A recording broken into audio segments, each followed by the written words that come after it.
E a Pasqua non potevano mancare le Kuddura Kullova. Quale preferite? Il panareddu, la colombina o la campana? Secondo me sono tutte belle, vi faccio vedere come le preparo con la tipica pasta frolla siciliana.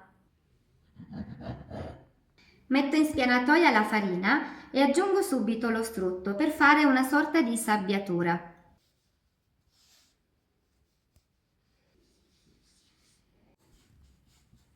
Ho fatto la classica fontana, metto le uova, lo zucchero e anche gli odori, la vanillina e la scorza del limone.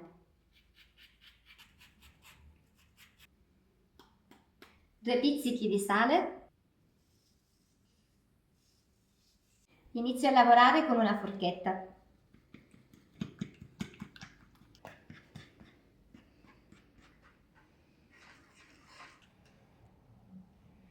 In un po' di latte sciolgo l'ammoniaca per dolci. Ne mettiamo poca, di modo che durante la cottura i nostri biscotti non perdano eccessivamente la forma.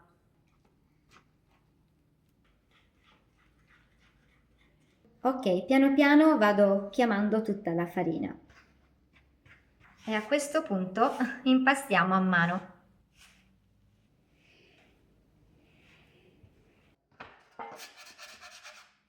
Con il calore delle mani, se non siamo molto veloci e a maggior ragione se magari la cucina ha una certa temperatura, lo strutto potrebbe sciogliersi un po' e rendere l'impasto apparentemente troppo morbido, troppo appiccicoso. Mi raccomando, non aggiungete altra farina, giusto un pizzico magari per aiutarvi. Pulite piuttosto con un raschietto il piano di lavoro e le mani e vedrete che il composto si sistema da solo, anche perché non è necessario lavorarlo tantissimo, ma basta proprio amalgamare gli ingredienti e il gioco è fatto. Alla fine vedete il risultato è questo, un impasto abbastanza morbido che però non appiccica. Lo avvolgiamo in della pellicola e lo mettiamo in frigorifero, mezz'ora, un'ora, sarà sufficiente a rendere la pasta facilmente lavorabile.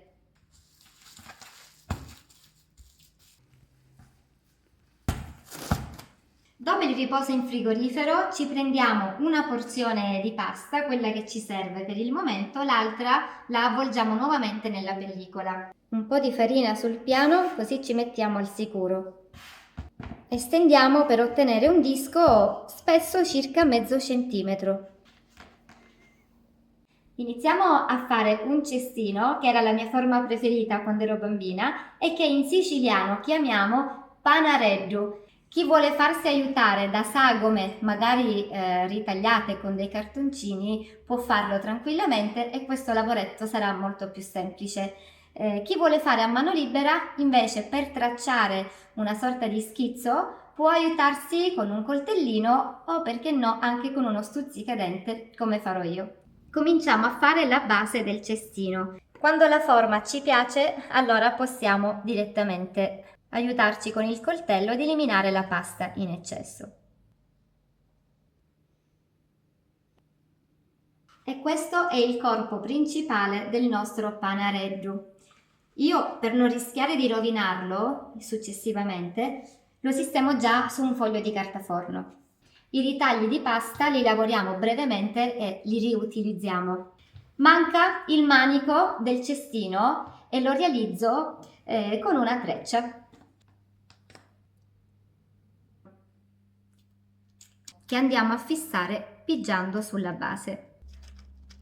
E qui entrano in gioco le uova sode, d'altronde si parla di kuddura kullova, pupi kullova o aceddu kullova, perché sicuramente possono cambiare le forme, i decori, ma non può mancare l'uovo sodo. Le uova le ho lavate precedentemente, le ho fatte bollire per 8 minuti, adesso le utilizzo fredde. C'è una regola. Se ne possono usare della quantità che più si preferisce, a seconda delle dimensioni dei biscotti, ma devono sempre essere in numero dispari, perché un numero pari era considerato di malaugurio. Ne userò uno. e lo metto proprio qui al centro. Chiaramente l'uovo va fissato, protetto, quindi per bloccarlo utilizziamo sempre la stessa pasta frolla. Ho creato una striscia di pasta, non troppo spessa, e vado ad avvolgere solo in parte l'uovo. Ho fatto una treccina con 2 cordoncini di pasta solo per abbellire la parte dove poggia l'uovo.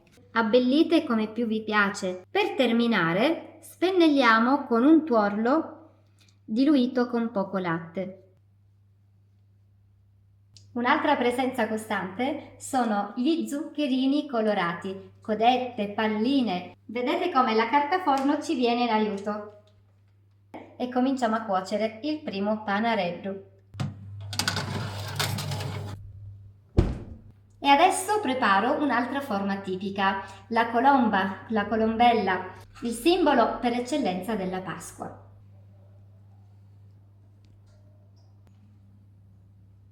Anche questa la sposto subito sulla carta. Anche qui mettiamo un uovo sodo e qualche decorazione. Per fissare l'uovo, sempre con 3 cordoncini di pasta, ho realizzato una treccia. Per fissarla spennelliamo con un po' di uovo. Per fare l'occhio alla colombina, un chiodo di garofano. Premiamo un po' per incastrarlo.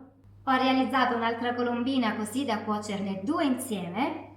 Spennelliamo con l'uovo e il latte. E anche qui mettiamo le palline colorate. Un significato importante invece le kudura kullova avevano per i fidanzati di un tempo, perché erano proprio il regalo che le giovani donne facevano al loro fidanzato, oppure che le nuore facevano alle future suocere. E più uova aveva la kudura, più simboleggiava l'amore e l'unione forte che c'era tra quelle 2 persone. La cosa più semplice forse da fare sono queste trecce realizzate semplicemente con 2 cordoncini di pasta attorcigliati che fungono da piccolo cestino per l'uovo da posizionare esattamente sopra. Belle anche se semplici. Le mie kudure sono pronte. Questa non ve l'avevo mostrata ancora. Una campana. Allora, ho cotto le kudure in forno statico a 180 gradi per circa 20 minuti. Secondo me sono già belle così, abbastanza sobrie, però mi ritrovavo in casa dei fiorellini di zucchero. Per fissare i fiorellini ho preparato un pochino di ghiaccia reale, utilizzando poco albume d'uovo, zucchero a velo e giusto 2 gocce di succo di limone per renderla un po' più profumata. Questa fungerà proprio da colla.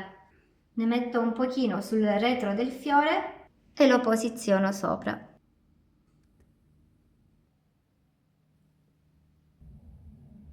E finalmente eccole tutte sfornate le mie kudure.